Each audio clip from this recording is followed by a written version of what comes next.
We're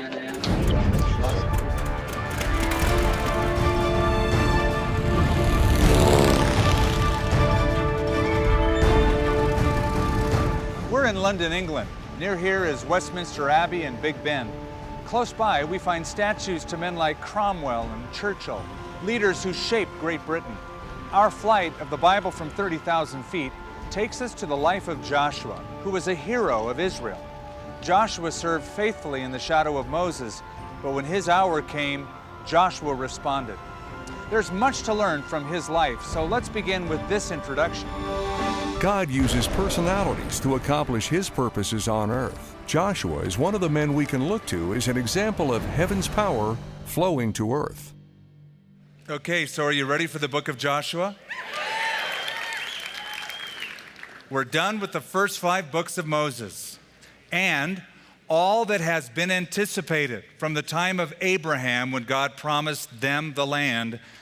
Now they're there. They're at the brink of entering it tonight in the book of Joshua. So let's turn there and we'll look at the first 12 chapters, God willing, of the book of Joshua. Well, when God makes a promise, you can make sure that He's going to fulfill it. The Bible says He's the author and the finisher of our faith. So when God promises to do something, He's going to bring it to fulfillment. And God has had a goal for the descendants of Abraham, Isaac, and Jacob, and that is to occupy a piece of land that was Canaanite territory. Of course, the Canaanites weren't too excited about the children of Israel being in that part of the world, as today there's lots of people that aren't too excited about Israel being in that part of the world. But it's the land that God promised to give them. And so they're there at the brink of the land, about ready to cross over the Jordan River. There's a great passage of scripture in Deuteronomy, I think it's chapter 6, where Moses said, God brought you from there that He might bring you in. In other words, the goal of God wasn't to just take them out of Egypt, but to take them into a land of promise. And you could look at that in your own life. God's plan and purpose didn't end with you just turning from your past life, but He has a whole brand new life for you to enjoy. All of the promises, all of the blessings that He wants you to enjoy. That's part of it. Well, in the book of Genesis, if we can just quickly review, since we're in a new section. The book of Genesis talks about beginnings, the beginning of the universe, the beginning of sin, the beginning of God's solution to eradicate sin, the beginning of a special family that would grow into a nation that would bring forth the Messiah. All that is the book of Genesis. By the time we get to the book of Exodus, we see that the family has grown into a sizable nation from 70 people now to an entire nation. The only problem is they're oppressed in the land of Egypt. God raises up a deliverer, that it would be Moses, and brings them out, which takes us to the book of Leviticus. It's all about worship, how to approach God through a sacrificial system and a priesthood, all pointing to Christ. And then the book of Numbers we saw was a book of failure. How that God wanted them to enter the land, and it says it's an 11-day journey from Mount Sinai to enter the land of promise.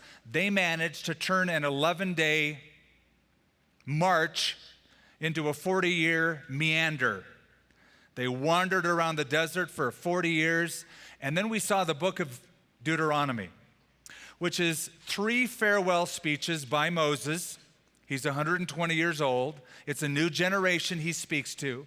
And Deuteronomy bridges the gap between the first 4 books of the Bible and the next 7 books. For the first 4, and even the 5th, Deuteronomy itself, is Israel outside of the land. The next 7 books, the historical books, will be Israel inside the land that God promised. And now we come to the book of Joshua. Joshua can be divided into 3 slices. It's very simple. Chapters 1 through 5, they're entering the land. Chapters 6 through 12, they're conquering the land.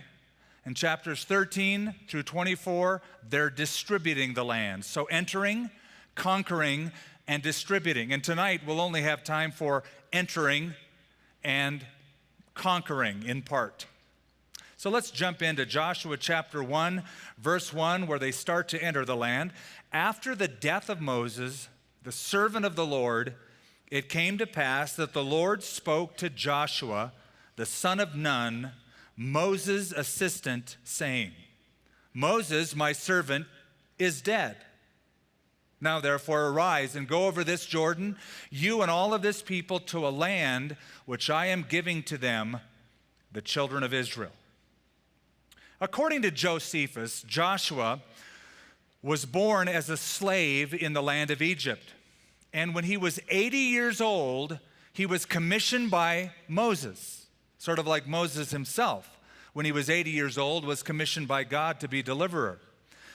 And Josephus says that at age 80, Joshua was given the command of the children of Israel.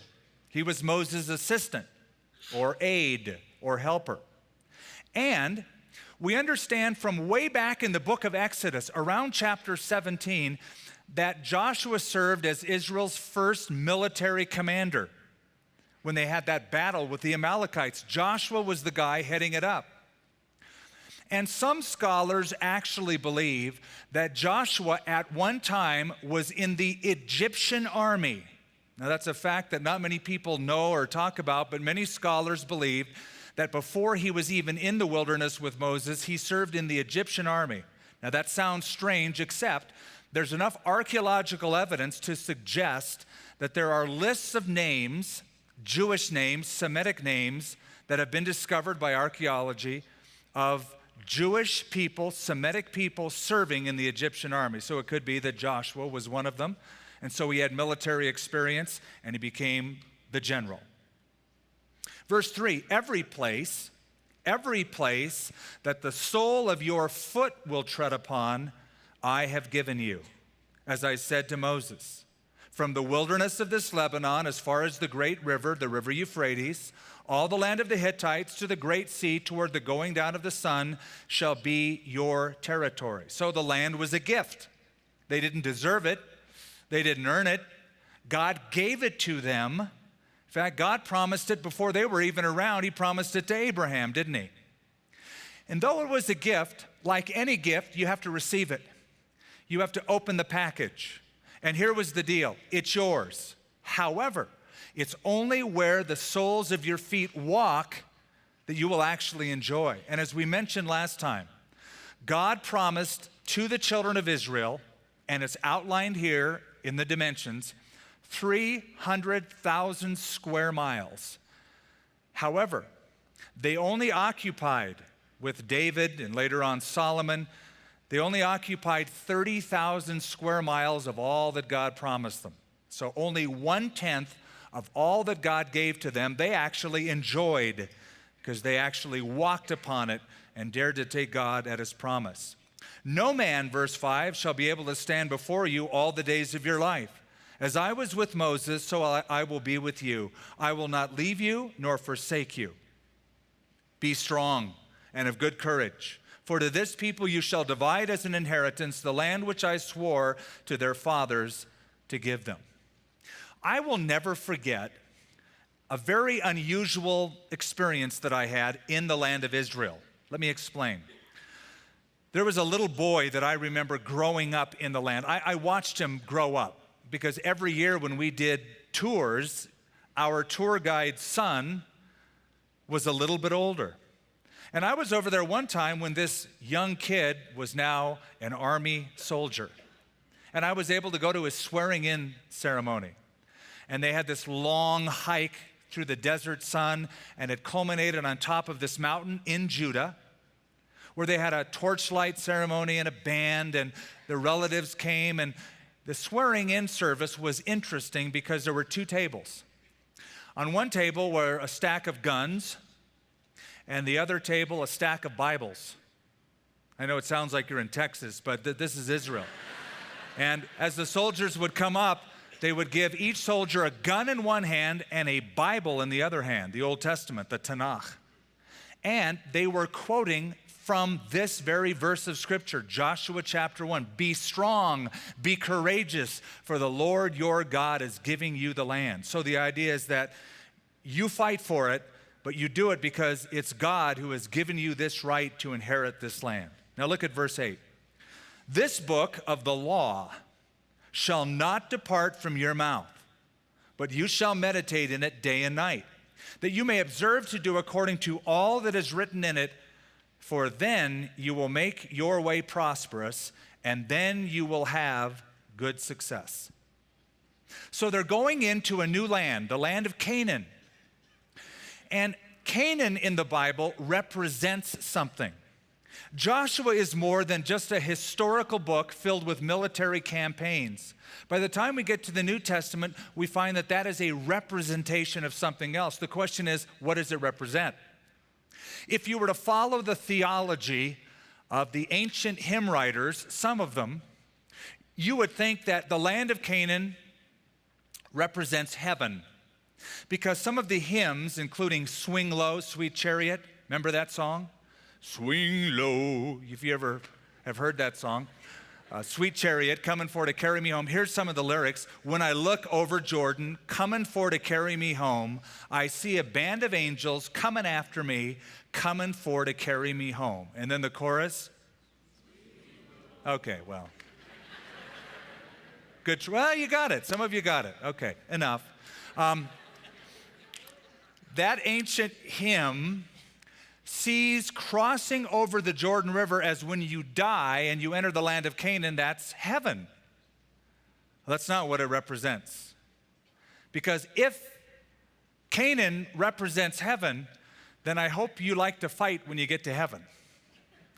Because they settle the land. It takes them 7 hard years of battle after battle after battle, and it's tough going and it's hard going and there's trials, and then another 18 years of settling and distributing.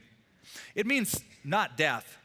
Crossing over the Jordan and entering into the land of Canaan speaks of believers today entering into the rest that God has promised them, Hebrews chapter 4, and taking in all of the promises by faith that God has given us, enjoying God's provision now, not waiting for heaven, but enjoying God's blessing right here, right now. Look at chapter 2, verse 1. Now Joshua, the son of Nun, sent out 2 men from Acacia Grove to spy secretly, saying, go and view the land, especially Jericho. So they went and came to the house of a harlot named Rahab, and they lodged there. And the rest of the chapter tells how this harlot took in these 2 spies, brought them to the roof, hid them under some flax, so that when people from the city came in to inquire, they couldn't be seen. And then she goes on to tell these 2 spies about her faith in the God of Israel. It's a very unusual story. Let me just give you a little picture of the topography of the land. When Israel invaded Canaan around 1450 BC, 1440 BC, right around there, the land of Canaan was a bunch of individual city-states. They had their own governmental structure. They weren't big cities, but they were walled cities. And that is because they used to fight each other. They were at odds with each other. It was not a unified area. The city itself was its own country, its own state. And it would fight neighboring cities unless there was an outside force invading them. Then suddenly they united against the invading force. So the children of Israel are that invading force at this point. And the first city right around the middle of the land is the city of Jericho. So the 2 spies come in. 2 spies. Interesting that there are 2 spies. Because back in chapter 1, verse 8, as we read, God tells Joshua to keep everything that is written in the law, right? Do it all. Do all that is written in the law. So how many spies did Moses, his predecessor, send into the land of Canaan? 12 of them. Why did Joshua only send 2 and not 12? Well, because he was one of the 2 that gave a good report. He figured 10 of them were worthless anyway. I don't need them. All you need is two. Deuteronomy says, by the mouth of two witnesses, every word will be established. So thinking back historically, Numbers 13 and 14, where he was one of the two who gave the good report by faith and was allowed to enter the land, he sends out 2 instead of 12. These two meet Rahab. As we see here, she was a harlot. Rahab becomes famous because of this chapter, this incident. We'll see her pop up in the Bible in the future. For instance, in Hebrews chapter 11, Rahab will be mentioned in the Hall of Fame, or we call it the Hall of Faith. In fact, it says in Hebrews 11, by faith, the harlot Rahab did not perish with those who did not believe when she received the spies with peace. Also, Rahab is mentioned in the genealogy of the Lord Jesus Christ. I remember in my high school annual, at the very back, there were little sections of special people. Best dressed, most spirited, and I remember this one, most likely to succeed. By the way, I was not in any of those categories. In fact, if there would have been a category most unlikely to succeed, I might have showed up in that picture. It seems that God works with a very unusual principle. God has chosen the foolish things of this world to confound the wise. And Rahab would be in that little section, most unlikely to succeed, or at least most unlikely to appear in the genealogy of the Messiah of the world. A harlot. But her faith was stellar. As these two spies come in, she says, look, we've heard all about you guys. Everybody in Jericho is afraid of you guys. We heard how the Lord opened up the Red Sea and brought you in on dry land. We heard how you defeated those two kings on the other side of the river. We're terrified of you guys. And then she says, the Lord your God, he is God. And it would seem that she and her family were the only ones in Jericho that believed that. Everyone else, though they were in fear and they might have been convicted, they didn't make a statement of faith or move toward the God of Israel. Except for Rahab, she did. There's a lot of people today who in their heart of hearts know that there is a God and that they should get right with God. And there's even a conviction in their heart whenever they hear the Bible preached or they see you at work. Every time you're around them, they get a little tense because they know that they should get right with God. You represent him. But what they'll do is erect walls of doubt, walls of their own good works, walls of unbelief or excuses why they can't become a Christian. Like the people of Jericho, they live behind their walls, but it's those few like Rahab who said, I believe in your God. So look at verse 12. Now therefore I beg you, swear to me by the Lord, since I have shown you kindness, that you will also show kindness to my father's house and give me a true token. Verse 13, and spare my father, my mother, my brothers, my sisters. Verse 14, our lives for your lives, they say. Verse 17, so the men said to her, we will be blameless of this oath of yours, which you made us swear, unless when we come into the land, you bind this rope or cord or thread, this line of scarlet cord in the window through which you let us down. And unless you bring your father, your mother, your brothers, and all of your father's household to your own home. So, as the people of Israel would march around Jericho in the next several days, they would be able to see that there was one window of one house, and some of the houses were built right on the wall, that was a scarlet thread hanging over. And they couldn't miss it. And they told the army, destroy the city, but the people that live in that house, spare them. And you can tell by the scarlet thread. And so we even talk about the scarlet thread of redemption. We've used that term in this study through the Bible. And we use that terminology based upon this text. The scarlet thread takes our minds back to the Passover, when the death angel came by the houses and passed over the homes that had the marks of scarlet on them, the blood of the lamb smeared on the lintels and the doorpost, meaning everyone inside that house would be kept safe. And so the scarlet cord, everyone inside that house was the deal, would also be kept safe. So verse 23, the two men returned, descended from the mountain, crossed over, came to Joshua the son of Nun, and told him all that had befallen them. And they said to Joshua, truly the Lord has delivered all the land into our hands.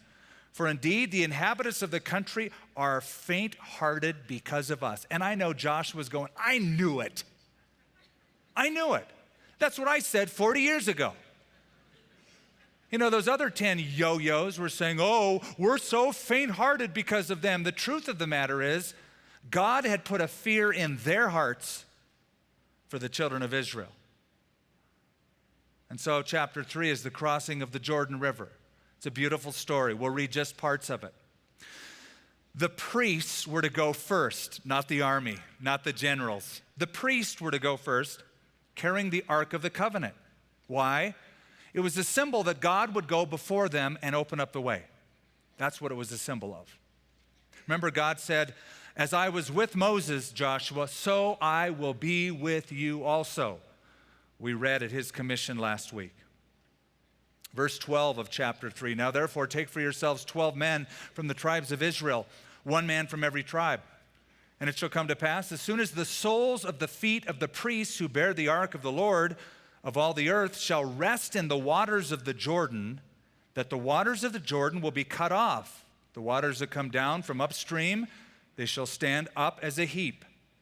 So it was when the people set out from their camp to cross over the Jordan, with the priests bearing the ark of the covenant before the people.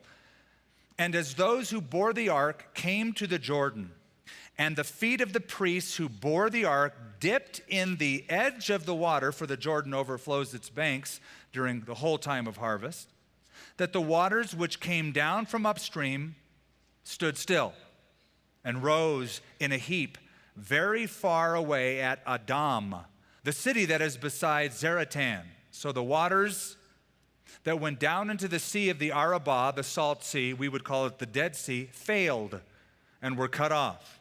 And the people crossed over opposite Jericho. This is a miracle. However, it's funny, people feel the need to give natural explanations to biblical events. And I've read them all. I have read that, well, probably what happened was an earthquake occurred. And you know what? Maybe so. Maybe it was. God can do anything he wants in any way he wanted. But some will point back to December of the year 1267 when an earthquake shook the banks of the Jordan River, and for 10 hours the water stopped flowing. Others point back to July 11th of 1927, much more recent than 1267, how that another earthquake happened and stopped up the waters for 21 hours. That's all cool. That's great. This is different. This was flood time. The Jordan River is 100 feet wide at this point normally, but at flood season it's over a mile wide. And maybe it was an earthquake, but something to notice, the exact timing of it, just at the right time. The waters heaped up, the Bible says, not just were diverted, and the bottom was dry. They walked across on dry ground. So it's best to see this as a miracle. Get used to it. There's a lot of them in this book. The biggest one is the first verse of the Bible. In the beginning, God created the heavens and the earth. Get over that miracle, and the rest is duck soup. Pretty easy stuff. Well, interesting that the priests went, and as soon as their feet touched the water, then the water's open. It wasn't that the priests came to the water's edge and then say, okay, well, we're not going to go any further. God, go ahead, open up the water, and then we'll go over. You got to get your feet wet first. You got to actually believe that what I said I'll do, I'm going to do. Go get your feet wet. And I think there's a lot of promises that God will say, you got to start walking in them as if they're already happening. You got to get your feet wet a little bit, or you're not likely to see much happen. Take God's promises at face value and walk and believe them. A side note before we get into chapter 4 and 5. John the Baptist will show up here years later, 1,500 years later. John the Baptist is baptizing down by the Jordan River at an interesting place. In John chapter 1, verse 28, we read, "These things were done at Bethabara, beyond the Jordan where John was baptizing." Bethabara means the house of passage. It's believed that here is where Joshua and the children of Israel crossed over 1,500 years before. Now, chapter 4 and 5. The Lord instructs Joshua to instruct the leaders to get stones out of the river bottom. Once the water stops and people go over, cross over, there was a 20-mile passage, by the way, where they crossed, if you follow the geography here. So 2 to 3 million people cross over. Then God says, go get 12 stones representing each of the 12 tribes from the riverbed, bring them up on the other side and pile them up. So that if you're ever in the area on vacation, I don't know where, if you would, it's about 125 degrees there in the summer, but if you're passing by and your kids say, "Hey, Dad, what's that pile of stones sitting there?" You can say, "Oh, let me tell you about it." That's when God did a great miracle in our generation, not just our parents' generation, which happened at the Red Sea. Our generation, this is what we saw, and it happened right here. So chapter 4, verse 19, the people came from the Jordan on the 10th day of the first month. They camped in Gilgal on the east border of Jericho. Now, I take you to this verse because Gilgal becomes headquarters, base camp. As soon as they enter the land, they go to this little area called Gilgal, and they spread out their tents, and that will become their base of operations for taking over the land before they move anywhere else. Gilgal is headquarters. Chapter 5, verse 1. So it was when all the kings of the Amorites, who were on the west side of the Jordan, the side they're now in, and all the kings of the Canaanites who were by the sea heard that the Lord dried up the waters of the Jordan from before the children of Israel until we had crossed over, that their heart melted, and there was no spirit in them any longer because of the children of Israel. Now, having just read that, let me tell you what that means. There's no better time to attack than right now because the morale of the Canaanites is down pretty low. They're fearful. They're afraid. They've heard about the children of Israel. They heard what they did to those two kings on the other side of the river. Their heart melted. They're distressed. Now's the time from a human standpoint to attack, but not from a spiritual standpoint. Because you see, there's some unfinished business that the children of Israel has to take care of with God before they go any further. Number one, they haven't been circumcised, this new generation of males, which was part of the covenant of the land. Number two, they haven't kept the Passover for a long time. So there are some spiritual priorities they have to keep before they're going to go anywhere else. Consecration must precede conquest. Sometimes we get so busy in our lives, and the Lord would say, you know what? Stop, trust, wait. Don't make haste is the Bible term. Don't hurry it up too much. Get your heart right with me before you move any further. Verse 2. At that time, the Lord said to Joshua, make flint knives for yourself and circumcise the sons of Israel again the second time. So Joshua made flint knives for himself and circumcised the sons of Israel at the hill of the foreskins. This is the reason why Joshua circumcised them. All the people who came out of Egypt who were males, all the men of war, had died in the wilderness on the way after they came out of Egypt. For the people who came out had been circumcised, but all the people born in the wilderness on the way they came out of Egypt had not been circumcised. The whole generation, their parents disobeyed God. Well, they're dead. And now the new generation has entered the land, so they keep this ritual. Let me tell you something about the ritual. It was a physical operation. But the physical operation was symbolic of a spiritual operation. And here was the meaning. God wants us to cut out of our lives that which is fleshly so that we can focus on that which is spiritual. For 40 years in the desert, even in the midst of all those trials, they didn't have their focus on the Lord. They were concerned about their flesh, their flesh, their flesh. God wanted their spirit to be uppermost. And so in Deuteronomy chapter 10, we read, "Circumcise your heart and be stiff-necked no longer." You see, they had been stiff-necked. They had focused on the flesh and not on the spirit. And it was their history. Before Stephen was stoned, and of course I mean with rocks, not in the New Testament, Stephen stood before the Sanhedrin, and he said to the Jewish elders, "You stiff-necked and uncircumcised in heart and in ears. You always resist the Holy Spirit as your fathers did, so do you also now." God had been trying to get a hold of them for a long time, and especially now with the birth, death, and resurrection of Jesus Christ, whom they had rejected. So verse 12, look at verse 12 of chapter 5. "The manna ceased on the day that they had eaten the produce of the land, and the children of Israel no longer had manna.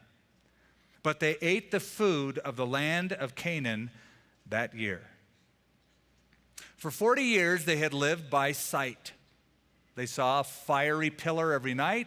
In the daytime, a cloud that was over the tabernacle that moved whenever God wanted them to move. They had manna every day. God provided that for them in the wilderness. So they had some visible token of reminder of the presence of God. As soon as they enter the land, it's over. You say, how sad. No, it's not. It means they're growing up. It's more mature to live by faith than it is by sight. Anybody can walk out of their tent in the morning and go, "God's here." Well, how do you know? Well, look. When was the last time you saw a cloud hanging over, burning up, and then at night a fire going off, and then manna in the ground? I mean, it was a visible reminder. But to wake up when there's no visible sign of the presence of God and say, "I believe by faith that God is with me," is a sign of spiritual maturity. And so in the New Testament, we're called to live by faith and not by sight. Chapter 6 through 12 is the conquering of the land. But before we get into chapter 6, the most important part of the Battle of Jericho in verse 13 of chapter 5, "It came to pass when Joshua was by Jericho that he lifted up his eyes and he looked, and behold, a man," and do you notice in your Bibles, as in mine, it's a capital M? "A man stood opposite him with his sword drawn in his hand. And Joshua went to him and said to him," I like this, "Are you for us or our adversaries?" In other words, are you a friend or a foe? Listen to the answer. And so he said, "No." That's an interesting answer to that question, isn't it? Are you for us or against us? No. Let me try that again. Are you for us or against us? No. Notice the follow-up. "But as commander of the army of the Lord, I have now come." And Joshua fell on his face to the earth and worshiped and said to him, "What does my Lord say to his servant?" So there's Joshua in the tent. He's the bigwig. He's the general. He's the leader. He sees a guy with a sword. He goes, "Who does that guy think he is?" Takes out a sword. "You for us or against us?" Excuse me, I'm in charge, Joshua. You're second in command." Joshua is somehow convinced, falls down and worships and calls him Lord. Look at verse 15. "The commander of the Lord's army said to Joshua, 'Take your sandal off your foot, for the place where you stand is holy.' And Joshua did so." Joshua's ready to fight. This commander says, before you fight, you got to worship. He bows down, takes his sandal off. It's very similar to Moses' commission at the burning bush, who takes his sandals off because he's on holy ground. It's an interesting person. Who is it? A lot of guesses. But there are similarities. Abraham was at his tent, Genesis 18. 3 visitors came, remember? One of them is addressed by Abraham as the Lord.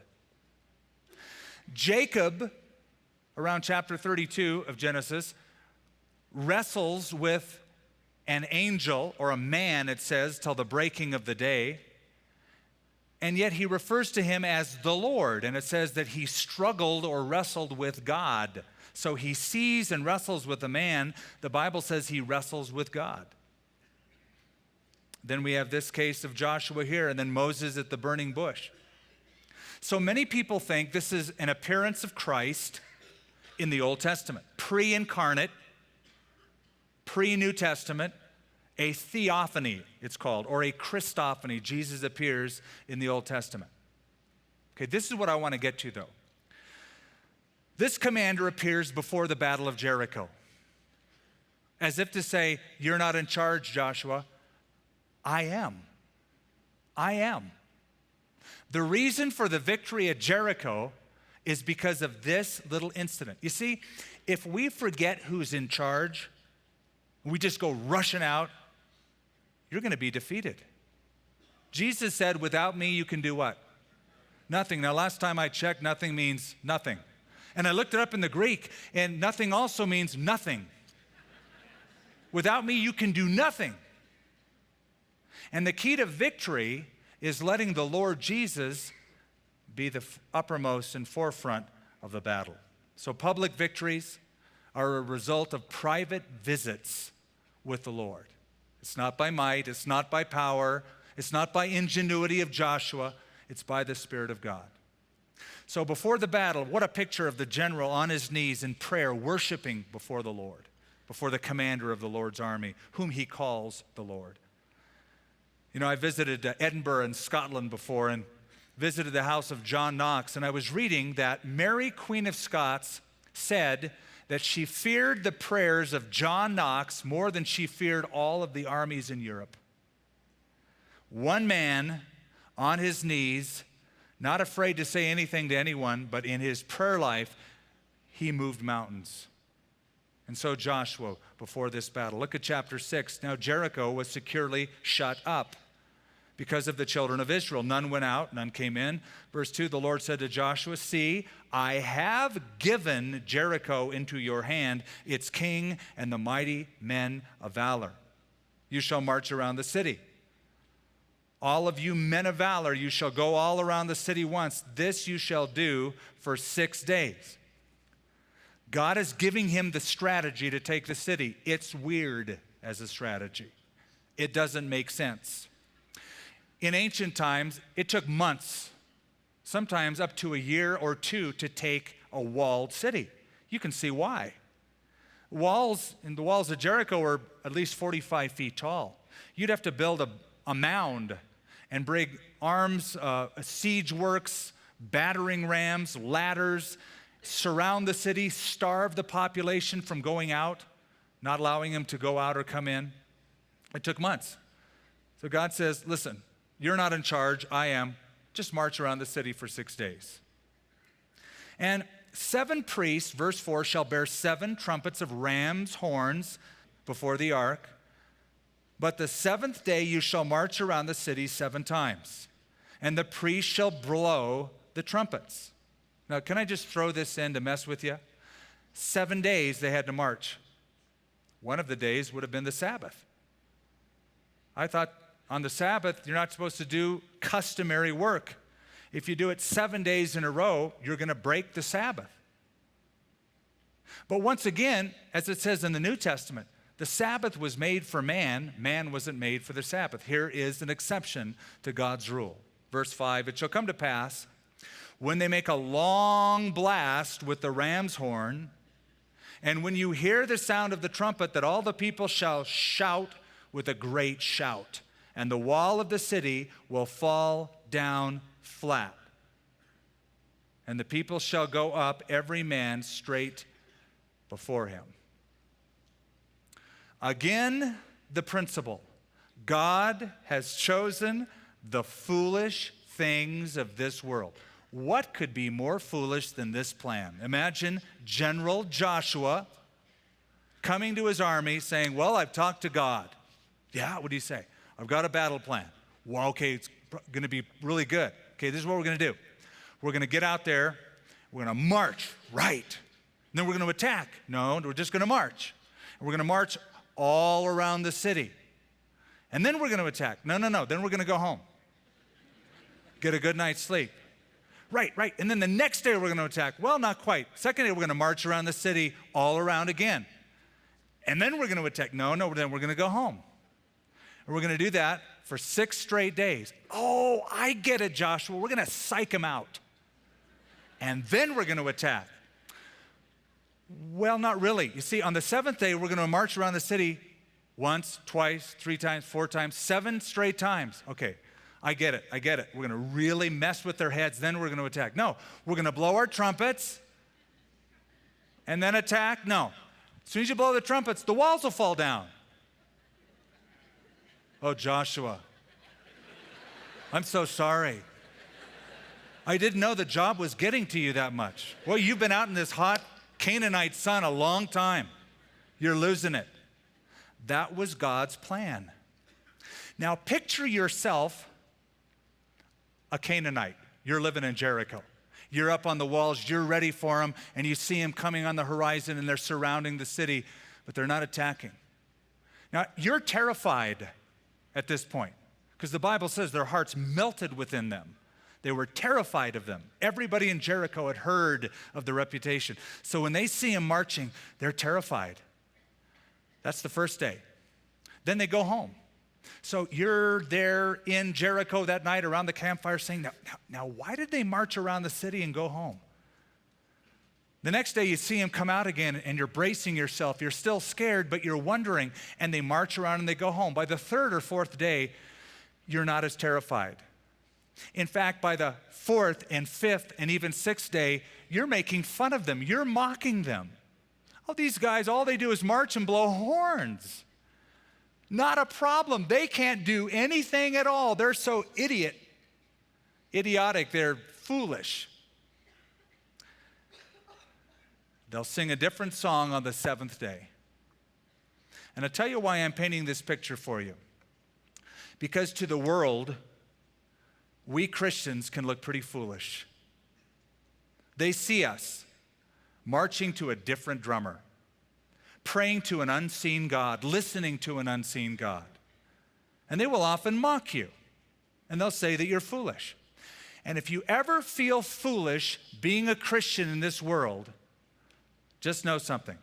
It's only the 1st day of the march, or the 3rd day of the march, or the 4th day of the march. But just wait till the 7th day. Oh, you look pretty foolish right now, and they're all mocking us and making fun of us and saying we're stupid to believe what we believe in. But just wait, on the 7th day, when God pours out his wrath on this world and the walls of this world come crumbling down, then the real fools will be revealed, like those people of Jericho, as God would judge their cities. So look at verse 20. So the people shouted when the priests blew the trumpets. And it happened when the people heard the sound of the trumpet and the people shouted with a great shout that the walls fell down flat. And the people went up to the city, every man straight before him, and they took the city.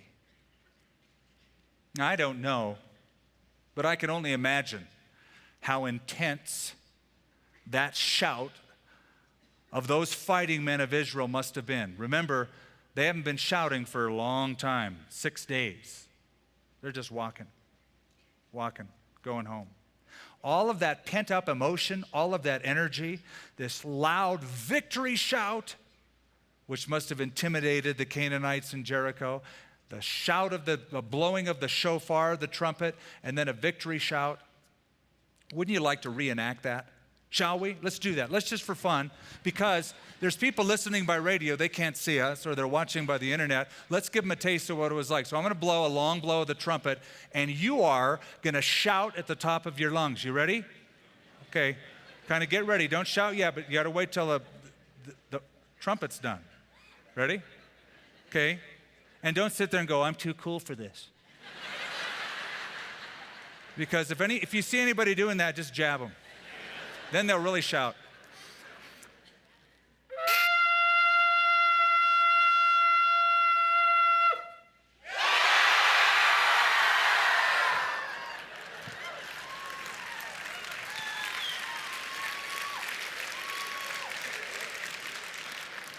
The audio board was redlining. Chapter 7. Chapter 7, you'd think you're in a whole different book. It's so different from the previous chapter. They're on the second city, the city of Ai, or a better pronunciation, Ai. Spelled A-I, I. Verse 1, but the children of Israel committed a trespass regarding the accursed things, or the devoted things. For Achan, the son of Carmi, the son of Zabdi, the son of Zerah of the tribe of Judah, took the accursed or devoted things, so the anger of the Lord burned against the children of Israel. You go, no, wait a minute. He did it, and God's mad at them all. That's right, verse 3. And they returned to Joshua and said, do not let all the people go up, but let about 2,000 or 3,000 men go up and attack Ai. Do not weary all of the people there, for the people of Ai are few. So about 3,000 men went up from the people, but they fled from before the men of Ai. We won't read on, but what happens as they go on, not only do the people run away from this small, little, insignificant town of Ai, 36 Israeli soldiers are also killed. Why? Why are they defeated, and why do they run away? Because it says a guy by the name of Achan took of the accursed things, the devoted things. Now here's the deal. God said when you go into the land, the very first city, which is Jericho, all of the spoils of war you can't take. You have to take the spoils of war and devote them all to the Lord for his work, for his purpose. They'll be dedicated. You can't touch them for yourself. Well, there's this guy named Achan. His name means trouble, by the way, who brought trouble on the whole group of the Israelites by seeing something, a Babylonian garment and some money, and he took it for himself. And so he's punished, and the whole children of Israel are. Now, here's a very important principle. We can never sin as believers without affecting other people. One Christian gets cold and the temperature of everybody goes down. That's why we need to encourage one another daily and not say, oh, he's just crazy, forget him. Encourage them. Stoke those fires up again. Disciple them. Tell them how to get right with God and how to walk with God. So because Mr. Trouble, Achan, sinned, he brought trouble on the children of Israel and caused the death of 36 people, and he himself will be killed. So Achan will really be Achan in just a minute. He dies and he's left for dead. Chapter 8, I'll just briefly sum it up. Joshua does what Moses commanded, if you remember from last couple of studies. Remember Moses said, because God said, when you get into the land, you go to the center of the land, and you divide the people of Israel up in two, and some will be on one mountain, some will be on another mountain, and they'll shout out blessings and cursings, and the people will say amen. That's what Joshua does. He takes them to the heart of the land, Mount Ebal and Mount Gerizim, and they go through this little ritual of, if you obey God, you'll be blessed. If you disobey God, you'll be cursed. Here's the consequences. Also, Joshua reads to them the first 5 books of Moses, the Pentateuch, the laws that had been recorded up to that point. Look at Joshua chapter 8, verse 35.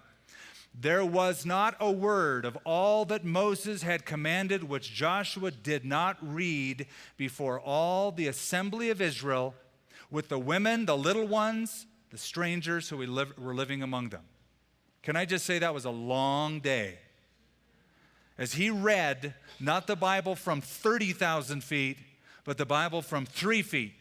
He went over every verse of Scripture that we have zoomed over in the past 9-10 weeks. A long day as he read them all. And the kids had to be in that service.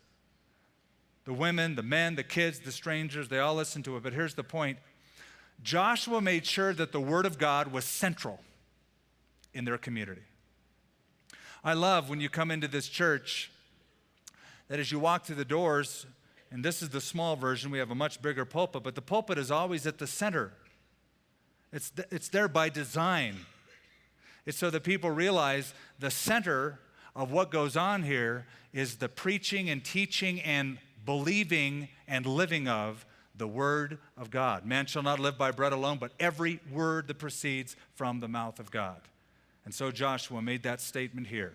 Joshua chapter 9. His strategy has been to divide the land and conquer it. So he goes right in the middle, takes Jericho and Ai, then he turns southward. So now that the land is divided, there's no coalition that can go from one line to the other. He takes the southern kingdom, and then he'll turn around and take the northern kingdom. However, there was a group down south called Gibeonites. They only lived 7 miles from the town of Ai, but they dressed up like they had come from a far place. Verse 3 of chapter 9, when the inhabitants of Gibeon heard what Joshua had done to Jericho and Ai, they worked craftily and went up and pretended to be ambassadors. They took old sacks on their donkeys, old wineskins, torn and mended, old and patched sandals on their feet, old garments on themselves, and all the bread of their provisions was dry and moldy. And they came to Joshua to the camp of Gilgal and said to him and to the men of Israel, "We come from a far country, right over the hill. Now therefore make a covenant with us."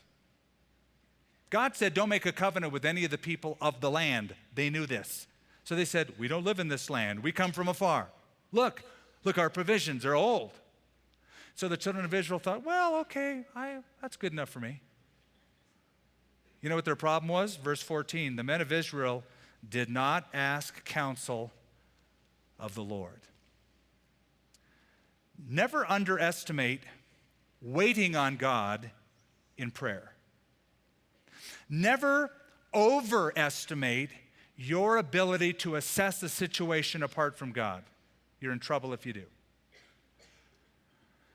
Now, I suppose if somebody would have stepped forward that day and say, well, I don't know if we should trust these guys or not. We haven't prayed about it. Somebody would have said, oh, you're always so negative. I'm sure that would have happened.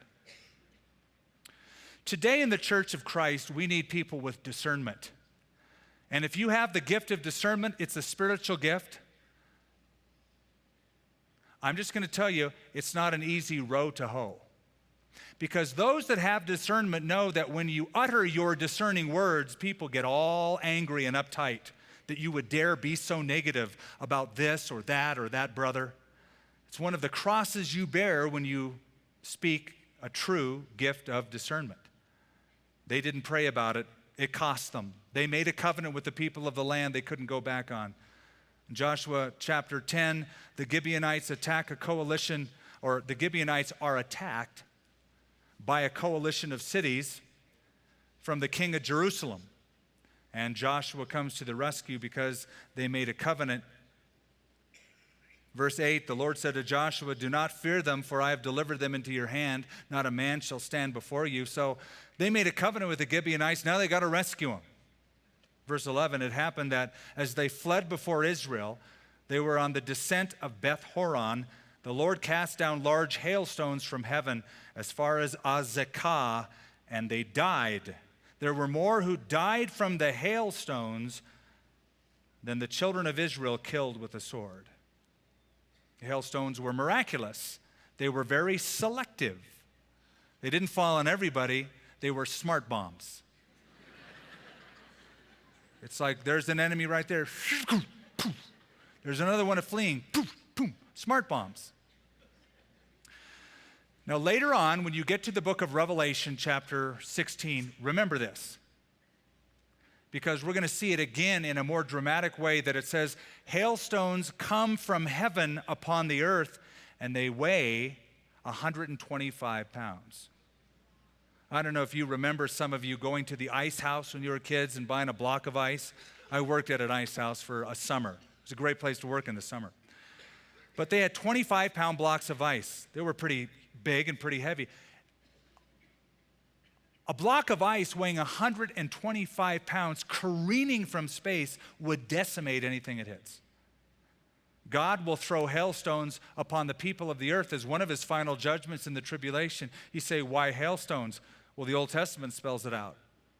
The punishment for blasphemy is stoning. God will stone a blasphemous world from heaven. We'll look more at that next time.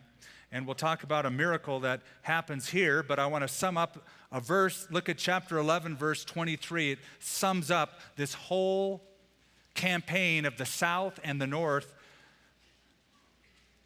Joshua took the whole land according to all that the Lord had said to Moses. And Joshua gave it as an inheritance to Israel, according to their divisions by their tribes. Then the land rested from war. So chapters 10, verse 29 through chapter 11 and chapter 12 summarize all of what I just said. The central campaign, the southern campaign, the northern campaign, and how they take the land. And verse 23 of chapter 11 summarizes it. So, in conclusion, the promised land was not an easy place. It wasn't a place they're just going to go and hang out like a French Riviera town and soak in the rays, lay by the beach, and enjoy the good life. They had to fight for 7 years and take 18 more years, 25 years altogether, to settle and distribute the land. The Christian life is very much like the land of Canaan. When you become a believer, you come to rest in Christ, yes. But as soon as you pray that prayer, it's almost like you can smell the smoke of the battlefield. And understand that the Christian life is not a playground, it is a battleground. There are spiritual battles to be fought. And I got to tell you this, you can't be a spiritual pacifist. This is one battle you can't just say, I don't believe in fighting, because you'll die. The devil will beat you up. You, by receiving Christ, have declared war on the kingdom of darkness in your life. Satan won't take that laying down. But the good news is that you're on the right side. Charles Spurgeon said, there's something comforting in the thought that the devil is my enemy. I'd rather have him for an adversary than for a friend. Greater is he that is in you than he that is in the world. You're on the right team. You're on the right side. And God would say to you, I've given you the land. Now, walk through it. Take it. Get your feet wet if need be. And take all that I've given to you.